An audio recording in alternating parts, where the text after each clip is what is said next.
L'Australie, victime d'une cyberattaque massive. Les cibles des pirates, des organisations gouvernementales, des industries, des services de santé et d'autres infrastructures stratégiques du pays.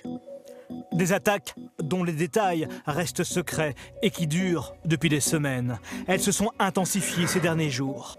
Derrière cette guerre numérique, le Premier ministre australien voit la main invisible d'un État étranger. C'est un cyberacteur étatique sophistiqué à cause de l'étendue et de la nature des cibles visées et du mode opératoire. L'Australie ne désigne officiellement aucun État, mais tous les regards se tournent vers la Chine. Les relations entre les deux pays ne cessent de se dégrader. Canberra accuse Pékin d'avoir occulté la gravité de la pandémie et réclame une enquête internationale indépendante. Les Australiens n'ont eu cesse de dénoncer une diplomatie chinoise qu'ils jugent agressive et malhonnête. Pour ce spécialiste, la cyberattaque qui vise l'Australie serait une nouvelle forme d'arme diplomatique. On est dans un nouveau dispositif qu'on appelle la cybercoercition, qui montre, comme un peu pour le système de dissuasion nucléaire, la capacité pour un pays à potentiellement attaquer et introduire beaucoup de dysfonctionnements dans les infrastructures de la victime. Pour l'État agresseur, il s'agirait de montrer sa capacité à nuire sans aller jusqu'au bout.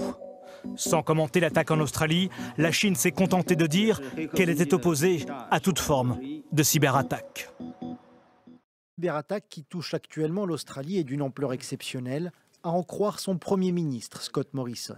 This activity is targeting Australian organisations across a range of sectors, including all levels of government, industry, political organisations, education, health, essential service providers and operators of other critical infrastructure. Le Premier ministre s'est refusé à nommer l'auteur de l'attaque, mais selon lui, il ne peut s'agir que d'un État. There are not a large number of state-based actors that can engage in this type of activity, and it is clear based on the advice that we have received that this has been done by a state-based actor with very significant capabilities. Les regards se tournent vers la Chine, qui, selon plusieurs médias australiens, est un des seuls pays à pouvoir mener une telle attaque.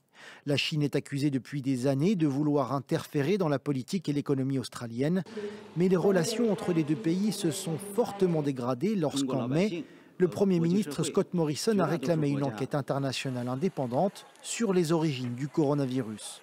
La réplique de la Chine ne s'est pas fait attendre. Elle a imposé des droits de douane punitifs sur des produits australiens et déconseiller l'Australie comme destination touristique. Selon le Premier ministre, les données personnelles des Australiens n'ont pas été dérobées. Le gouvernement lance un appel aux institutions et aux entreprises à recourir à des experts et à mettre en place des systèmes de défense.